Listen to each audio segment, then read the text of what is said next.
Bonjour et bienvenue sur All About Aquaculture, tout sur l'aquaculture au profit de l'Afrique. Aujourd'hui, nous sommes en République du Congo et précisément dans le village Leketi, dans le district d'Okoyo, dans le département de la Cuvette Ouest. C'est la toute première vidéo que nous tournons ici dans la République du Congo, qu'on appelle communément Congo-Brazzaville.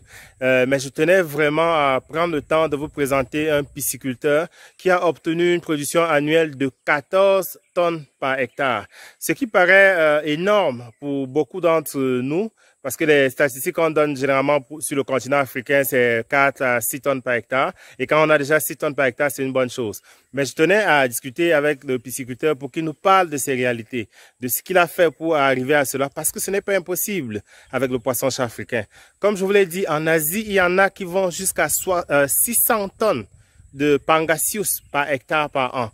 Nous, nous sommes à 14, c'est déjà bon, on a encore du chemin, mais c'est déjà très bon et les gens n'en parlent pas beaucoup. Donc sans plus tarder, je vais vous présenter le pisciculteur qui va nous faire une visite guidée de ces installations piscicoles. Bonjour monsieur. Bonjour. Est-ce que vous pouvez vous présenter s'il vous plaît? Je m'appelle Jonas Efenge. Je vis dans la localité de Leketi, district d'Okoyo, département de la Cuvette Ouest, République du Congo. Okay. Et ça fait combien de temps que vous faites la pisciculture? Moi, j'avais commencé la pisciculture depuis 2017. Je faisais la pisciculture fluviale, ce qu'on appelle par la pisciculture familiale. Ce qui me permettait à pouvoir nourrir ma petite famille. Ok. Et vous êtes passé maintenant à la pisciculture commerciale? Oui, je suis passé à la pisciculture commerciale grâce au PDPAC. C'est quoi le PDPAC? Le PDPAC, c'est le projet de développement de la pêche et de l'aquaculture continentale. Ok, donc c'est un projet du gouvernement du Congo qui vous a aidé à passer de la pisciculture familiale à la pisciculture commerciale. Oui. Ok. Et concrètement, qu'est-ce que vous faites ici dans l'exploitation? Parce qu'on se rend compte que vous avez des étangs. Vous avez combien d'étangs? Moi, j'en ai 3. Ok. Et quelles sont les dimensions de chaque étang? L'étang est de 25 mètres de longueur, 20 mètres de largeur. Ok. Ben, il faut noter que vous avez de très belles digues. Elles sont bien larges. Est-ce que vous avez construit ces étangs vous-même? Non, non. C'était les étangs que le PDPAC avait construits. Et puis, après la construction des étangs, je me suis lancé à implanter le gazon. Ok. Et d'où venait le gazon? Le gazon, je le prenais au village. Et pourquoi est-ce que vous avez mis le gazon justement? C'est pour la garantie des digues. Ah, ok, pour stabiliser les digues. Voilà. Parce que je me rends compte que le sol est un peu sablonneux dans la région. Oui. Ça veut dire que si vous ne mettiez pas le gazon, les digues allaient avoir une érosion et au bout de quelques années, les digues allaient disparaître. Est-ce que c'est ça? Oui, oui, c'est ça. Ok. Et vous défrichez les digues pour les maintenir quand même parce que le gazon est bien entretenu. Et ben, vous défrichez vous-même? Oui, oui. Moi, je nettoie chaque fois. Lorsque l'herbe pousse, moi, je nettoie. J'ai des trucs là que je nettoie souvent. Ok. Et je vois qu'il y a une compostière non loin là. Il y a une compostière. C'est vous-même qui l'avez construite? Oui, oui. Par l'aide du PDPAC, par les formations que nous avons reçues, oui, oui. Les formations techniques, il fallait qu'après la construction des étangs, avant d'ensemencer le poisson, oui. La mise en charge, oui, oui. Nous allons tout d'abord faire une compostière. D'accord.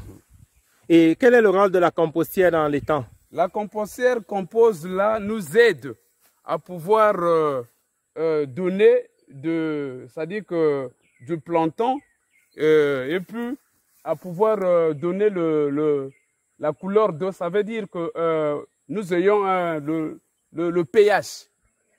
Le bon pH. Le bon pH, oui. Ok. On aime beaucoup. Ok. Et dans vos étangs, qu'est-ce que vous élevez? Bon, là, ce que vous voyez, l'étang numéro 1, c'était les clarias qui étaient dedans. Ok. Ok. Donc, le poisson-chat. Oui. Ok. Et ça venait d'où? Ça venait de Brazzaville, du Poul. Ok. Donc, il n'y a pas d'écloserie dans la région ici? Dans la région de la Cuvette Ouest, nous avons encore, c'est pas encore opérationnel au niveau d'Itumbi. Ok. Et en dehors de la compostière, vous nourrissez les poissons avec quoi? Il y a 2 fois, vous voyez, j'ai une plantation à côté. Oui, oui. J'ai le sakasaka, les feuilles de manioc. Oui, oui. 2 fois, je tire les tubercules, Oui. je les mets dans l'eau à côté. Oui, oui. Et puis, quand ça sera mou, je jette dans les étangs. Ok, donc quand vous prenez les tubercules de manioc, vous les laissez fermenter Oui. et que le cyanure Oui, oui. parte, parce que le cyanure est toxique pour l'alimentation animale en général Oui. et le poisson en particulier. Et une fois que le cyanure est parti, si vous avez détoxifié les tubercules de manioc, maintenant vous les donnez aux poissons directement. Oui, oui, tout à fait. Ok, et est-ce que selon vous, c'est suffisant pour avoir une bonne production? Ou bien est-ce qu'il faut encore des aliments? Il faut encore des aliments. Ah oui? Ouais, il faut encore des aliments. Parce que tout ça, c'est parce que quand nous avons 2 fois défaillance, le retard des aliments. Oui, oui. Hein, mais en tout, il faut vraiment que l'aliment soit, c'est-à-dire qu'il n'y ait pas le retard. Ok. Hein, que l'aliment soit suffisant. Ok. Est-ce qu'on peut vous voir en train de nourrir vos poissons? Oui. Comme ça, on va voir. Vous avez dit que tout partout ici, c'est le claria, c'est ça? Non, là, il y a un étang de clarias qui est vidé. Ok. Les 2 étangs qui sont là-bas, c'est les étangs des tilapia. Ok. Nortica. Ok, on va vous voir à l'œuvre en train de les nourrir. Merci. Ça, c'est votre aliment? Oui, ça, c'est l'aliment que je nourris les poissons. Ok. C'est un aliment granulé? Oui, oui. Obtenu d'où? Ça revient du poule, Brazzaville. Ah, c'est le PDPAC qui nous fournit l'aliment. Ok, le même projet. Oui, oui. Ok, ça c'est très bien. Et là, vous aimez cet aliment, ça vous donne des bons résultats? Oui, oui, ça me donne des bons résultats. Ok. Vous allez nourrir les poissons, on va voir comment ils réagissent.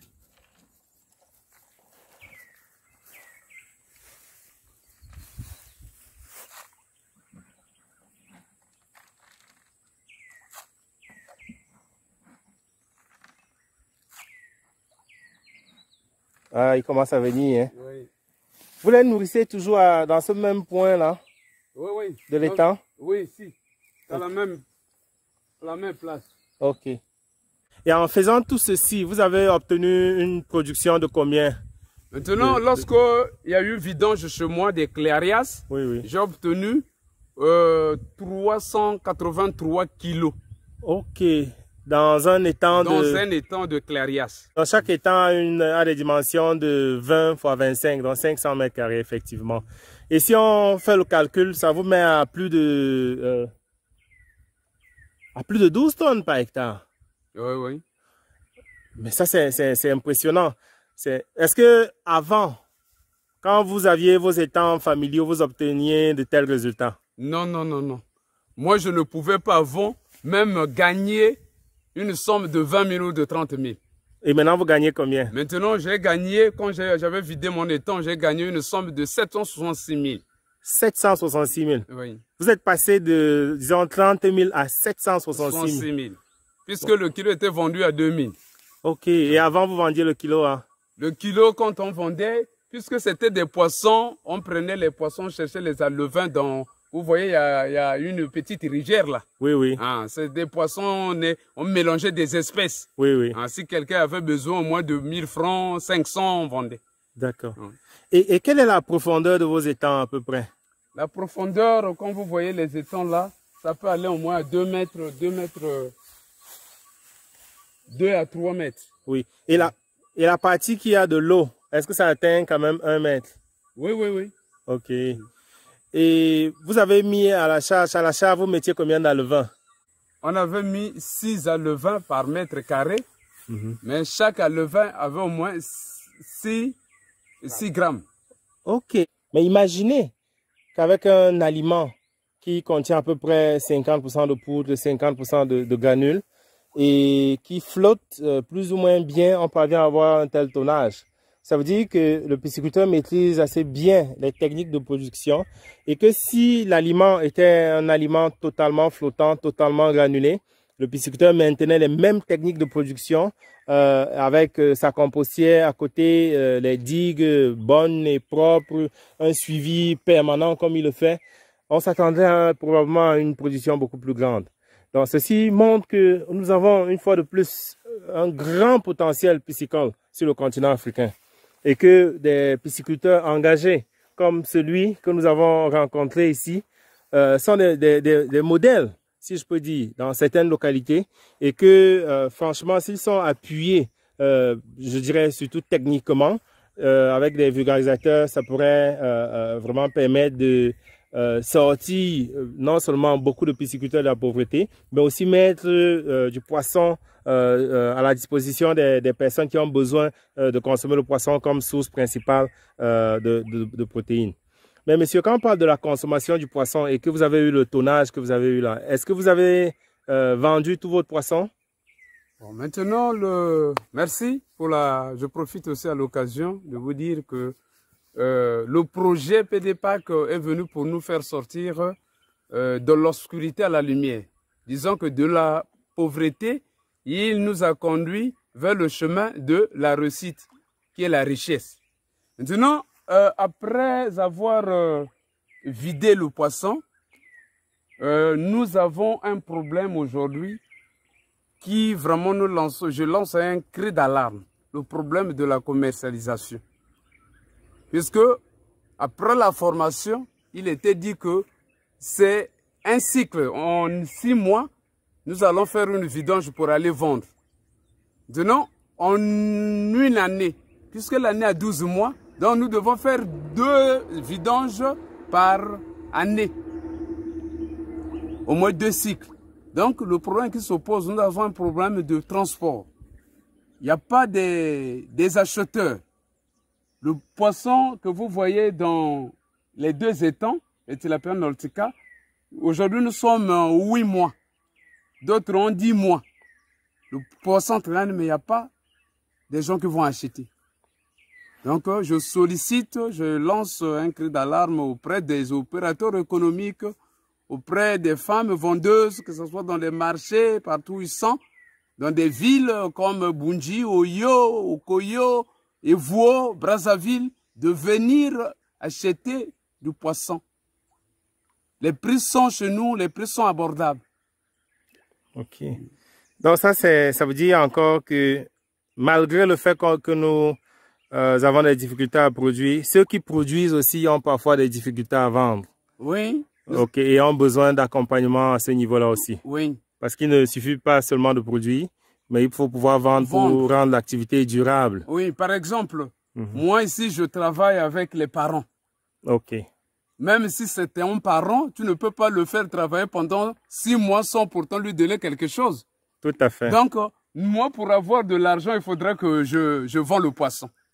Okay. Donc, si j'avais moi-même un moyen de déplacement, je pouvais, au lieu d'attendre le client sur place, je pouvais aller vers le marché. Je pouvais prendre du poisson, aller vendre peut-être à Bunji, ou bien aller chez les voisins au Gabon, ou bien à Oyo, pourquoi pas Brazzaville. Okay. Donc, le problème qui se pose, c'est le problème du transport, et moi du transport. Transport du poisson. Le transport du poisson. Ok. Je vois une habitation derrière vous, là. C'est votre maison, c'est votre habitation? C'est l'hangar où je viens et je garde mon matériel. Je viens aussi de passer des nuits ici, puisque je dois veiller à mon site. Ok. Et pourquoi est-ce que vous passez la nuit ici? Quand vous êtes veillé, vous avez peur de quoi? Non, peur peut-être des voleurs. Il y a des gens qui peuvent venir voler. Ok. Ah, donc, je fais la sécurité de mon site. Vous-même? Oui, moi-même. Il y a aussi des parents qui viennent souvent quand je suis en déplacement ou bien quand je suis malade. Là, on va filmer votre hangar pour voir comment c'est organisé à l'intérieur. Là, je vois déjà une brouette. Oui. Des pelles. Des pelles. Vous travaillez, consolider les digues et tout. Oui. Ah, et votre lit, où vous vous reposez? Oui, là, c'est là où je me repose. Ok. La nuit, quand il fait nuit, je vais la moustiquaire. Ok, ok. Ah, mais c'est très... C'est là où je garde l'aliment. Et vous gardez l'aliment ici aussi? Oui. Ok. Et vous prenez le soin de faire en sorte que ça ne touche pas le sol? Non, non, non. Je les mets, vous voyez, en bas, là, il y a des bidons qui sont mis en bas. Oui, oui. Pour les mettre un peu haut. J'ai des bottes ici. Quand je travaille, je porte des bottes. Ok. Et est-ce que vous avez un message à adresser aux pisciculteurs de la République du Congo qui hésitent peut-être à se lancer pleinement dans l'activité, ou bien aux entrepreneurs qui entendent parler de la pisciculture mais hésitent et ont peur de ne pas peut-être pouvoir s'en sortir? Est-ce que vous avez un message à lancer à ces gens-là, s'il vous plaît? Merci. Mon message auprès de mes collègues qui se sont lancés dans la pisciculture, qui sont encore à un niveau très bas, je leur demande de ne pas se décourager. Aujourd'hui, la jeunesse compte souvent aller en ville. D'autres espèrent en disant sur la fonction publique. On dit qu'il y a un adage qui dit « Aide-toi, le ciel te dira ». Tout chemin mène à Rome. C'est-à-dire que impliquez-vous. Ne vous découragez pas. Persévérez dans ce que vous faites. Un jour, vous serez satisfait, comme je le suis aujourd'hui. Au début, c'est pas facile. Mais à force de lutter, tu vas toujours aller en avant. Le bon Dieu est là pour nous aider. Voilà le conseil que je voudrais donner aussi aux opérateurs économiques, de ne pas négliger, c'est-à-dire que la partie, surtout au gouvernement. Nous, au Congo, nous importons beaucoup. Nous-mêmes, nous des jeunes comme moi, je suis jeune comme moi, que vous voyez. Regardez, aujourd'hui, je suis en train de produire une grande production. Donc, que le gouvernement puisse encore soutenir, sensibiliser. Quand il y aura des projets, comme était le PDPAC, qu'il y ait des sensibilisations dans des coins reculés, puisque le chômage, la pauvreté, c'est une maladie qui domine aujourd'hui l'Afrique. Mais pour pouvoir surmonter à cela, il faudrait que le gouvernement motive les jeunes, les femmes à pouvoir faire de telles activités. Merci beaucoup. C'est sur ce conseil et ces encouragements du pisciculteur que nous terminons la vidéo d'aujourd'hui au village de Leketi, dans le district d'Okoyo, le département de la Cuvette Ouest en République du Congo. J'espère que la vidéo vous a plu et comme d'habitude, je vous invite à liker la vidéo, la partager et surtout inviter d'autres personnes intéressées par l'aquaculture à s'abonner sur All About Aquaculture, tout sur l'aquaculture au profit de l'Afrique. Merci et à la prochaine.